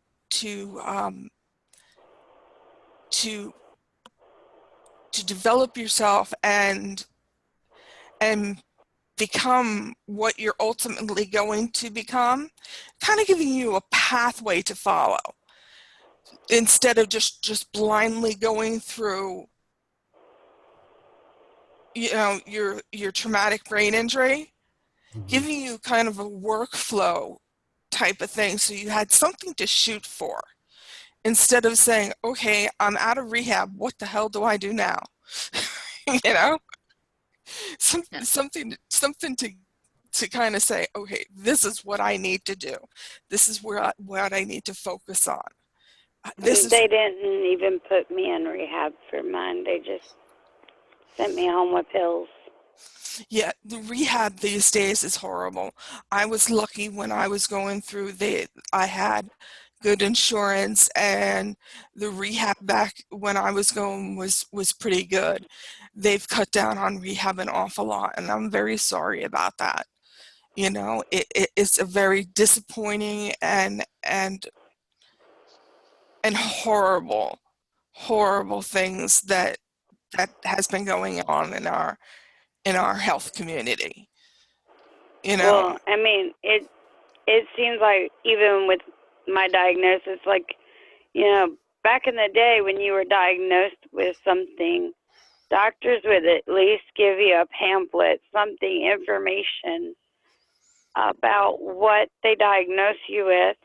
I had studied lupus, but I did not know what systemic, excuse the way I say this, please, systemic lupus erythematosus. Yeah. Yeah, you said it I right. think I said it right. You did. I'm not positive. But I had no idea what it was. So the day I got diagnosed, I came home. I started reading on it. I was posting a bunch of stuff on it on Facebook because a lot of it, I didn't know why my heart was the way it was. I didn't know why my kidneys were the way they were, my intestines. I didn't know like why all of these medical problems kept happening. And I kept telling my doctors something, there has to be a reason why all of this is happening. It has to be linked to something. Yeah. And it took my doctor getting yelled at by another doctor and saying for the person to actually look at my chart and see what all I've been diagnosed with via test and other doctors. And I go to only one group of doctors. They're all in the same computer system, so that they can see everything. And he's like, it's right here, right in black and white, right in front of your face. You don't need to poke her with any more needles for this. she has lupus. It's right there. She has lupus. And they were arguing for like 15 minutes or more just about my lupus, because I went in and I told him, I said, I have to be gaining weight because my pants are getting tighter and tighter, and I can't like do anything, but the scale keeps saying that I'm not. Mhm. And what they determined is that now my body is now attacking my own muscle tissue. Oh, And it's turning the muscle into fat. And fat, of course, you gain a lot more fat per pound versus muscle per pound. yeah. 1 pound of muscle is very small. 1 pound of fat is a huge, nasty, disgusting blob. Density. Yeah, density. And so I'm staying at the same weight, but my muscles it's are different. literally melting into fat. Oh, And finally, I got the diagnosis, and at first I was kind of like, well, we've been saying that for years, but everybody kept saying no. Or they'd say Lyme disease, or they'd say MS, and they'd put me through more and more tests. And I'd been going through tests Well, that's how they for, can get more insurance money from you. That's what that is. yeah. I've been going through so many tests. You could ask Michael. Since he's known me, I've been going through test after test, spinal taps, the whole 9 yards. And finally, a doctor just looked at my chart and he goes, it's right here. He goes, lupus is not something that is just diagnosed by tests. There are no definitive tests for it. He says, lupus is a categorization of a ton of symptoms built up into one pile. He says, look at her symptoms. They are lupus. So she came in like 30 to 45 minutes later, and she looks at me and she goes, you have, I can't say it again, SLE. I'll just do the short, SLE. You have SLE, and we need to do some blood work, make sure your cholesterol and your kidneys are okay. And the reason you're losing muscle mass because your body's fighting your muscles now. And it, to me, is like, okay, is this going to be life-changing again? Like, I've already got all of these other issues. And the other day, for the first time, I know I shouldn't have, but it was kind of an emergency. My husband sliced off part of his finger. I had to drive. I haven't driven since 2013. Yeah. I had to drive because my husband sliced off his finger. isn't that so hard when you haven't driven in so long and you have to drive? I didn't know which one was the brake pedal. I didn't remember which one was gas pedal. Like, I had to sit here and stare at everything and try to search my memory for everything. And I felt like I had a driving instructor right next to me. My hands were 10 and 2. I'm white knuckle. Everybody, like, I'm driving slower than the speed limit. I'm like freaking out. My heart is pumping. I'm like, please, God, don't let me have a seizure. Like, everything I care about in the world is in this car right now. Don't let me have a seizure. Because if my kids get hurt, I'm going to blame myself for the rest of my life. But I have to get my husband to the hospital. So he's like, honey, you need to speed up. You're not even going speed limit. I'm like, but I don't want to get in an accident. He's like, but I'm starting to feel my finger now. Oh, gee. You can get in an accident going too slow, girl, too. Well, actually, here's the funny thing. People kept, like, they were behind me driving perfectly fine. Like, they weren't driving like they would with my husband driving. I swear it was like they had this sixth sense that they knew somebody was behind the wheel that was nervous. because my arms were straight out and I'm like scared of the airbag because I'm like right up on it because I'm so short. I have to move the seat up and I had to move the seat forward at the same time. So I'm like only a few inches from the airbag. You I'm sitting here. had the granny pose, did you? Yes, I so did. I was like, oh my God. Oh my God, I can do this. I can do this. I used to do this all the time. I've driven my whole life up until this point. I was driving in my mom's lap at 4 years old. I can do this. I'm like, you could do this. It's not a big deal. And when I finally started getting up my courage to drive speed limit, all of a sudden everybody started acting like idiots. And I had some car pull out right in front of me. When there wasn't even a car length between me and the car in front of me. Oh, God. And someone swerved in behind me, and I had to slam on my brakes and worry about the person behind me hitting me. And I'm like, oh my God, I'm going to die. I told my husband. I'm going to kill my family. To tell about it. I told my husband, I said, you don't worry about people behind you because whoever hits behind you, it's their fault. I said, you just worry about the people in front of you. Yeah, well, see here, if they hit you and you say you're not far enough away from the person in front of you, even if you're 4 car lengths away and the person behind you hits you hard enough, if they push you into the car in front of you, then you become at fault for hitting the person in front of you. Yep. Yes.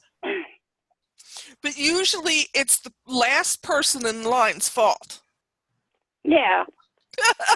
So but as long as you're not they still give you a ticket. They still give you a ticket, and it goes on your driving record for 10 years.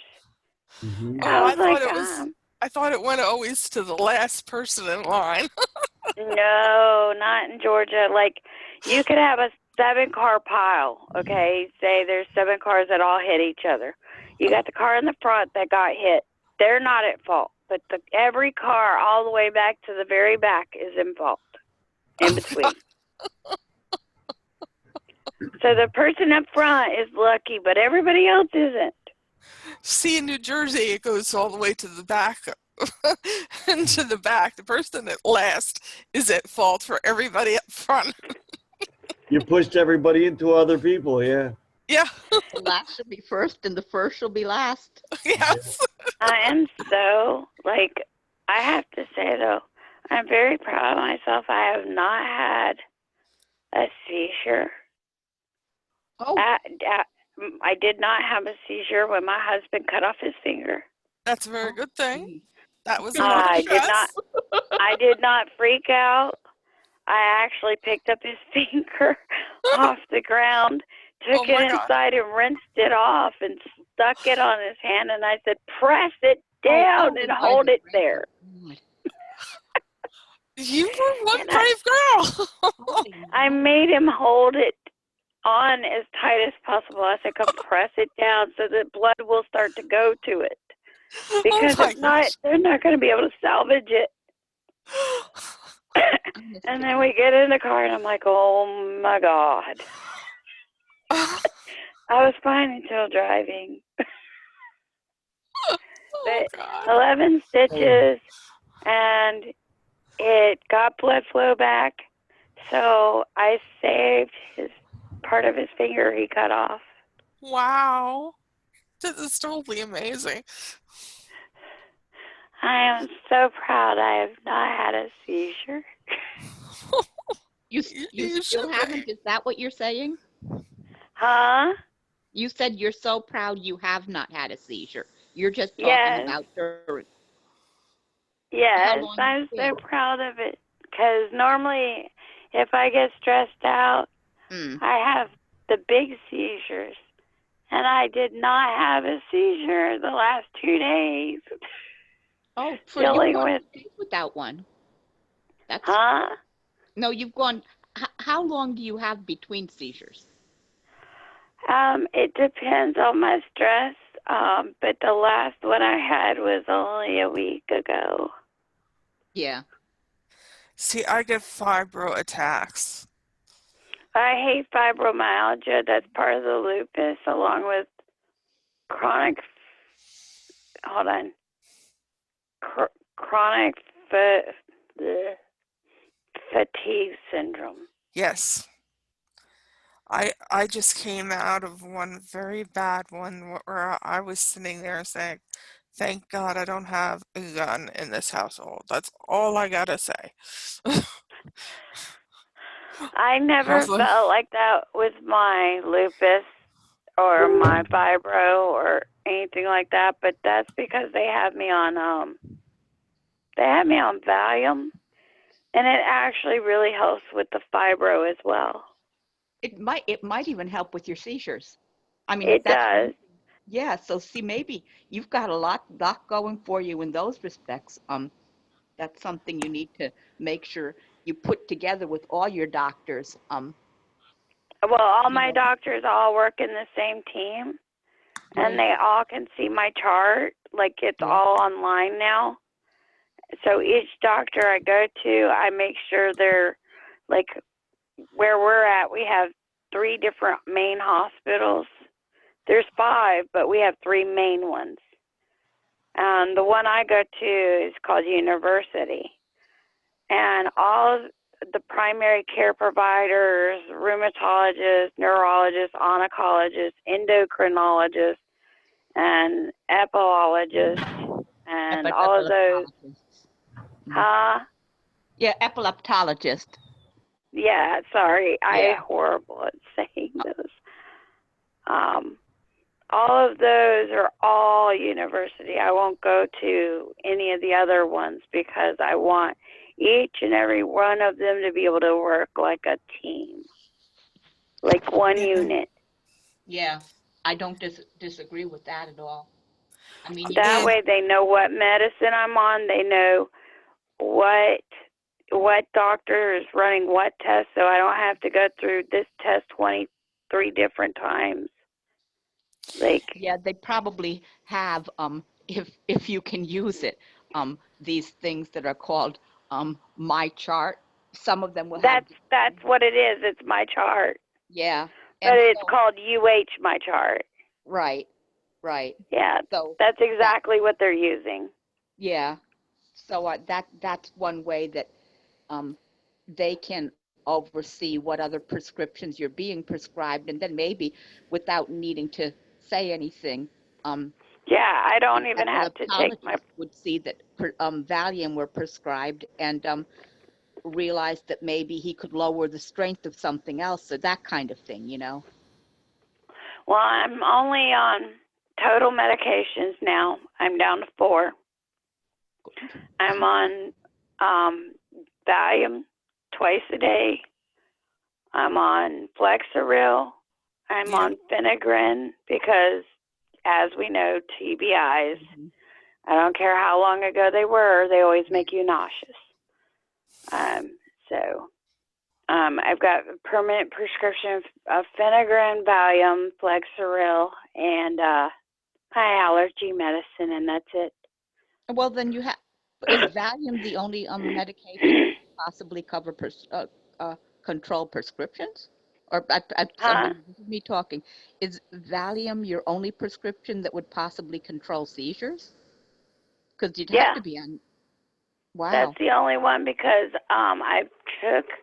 they've had me on Keppra, Neurontin, Depakote. Let's see, I can't remember all of them. There was several. There were several seizure medications, anticonvulsants.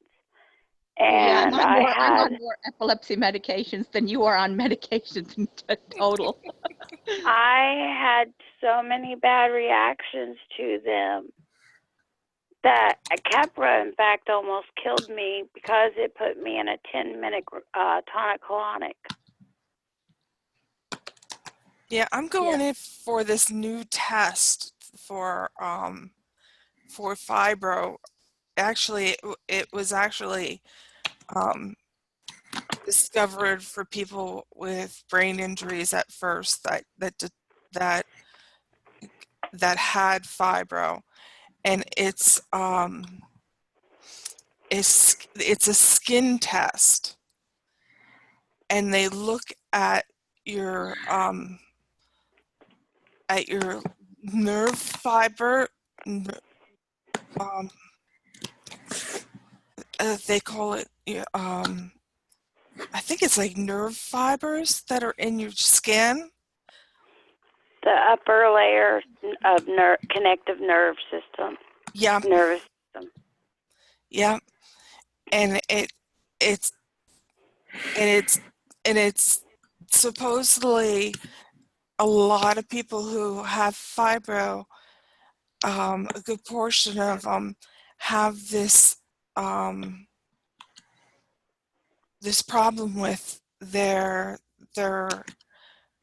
nerves, and it's scrambling their nerves, and it's sending a pulse, an outburst from our brain down into our nervous system, and we've got this instantaneous pulse going on. And to me, the best way to explain fibro, it's like a seizure for your skin, because your brain misfires and sends out impulses all at once when you're having a seizure. And it's the same thing for fibro. Your brain is misfiring and sending the wrong signal to your skin of pain when to your pain receptors when there is no applied pain. Yeah. And like your skin hurts because you're wearing a shirt.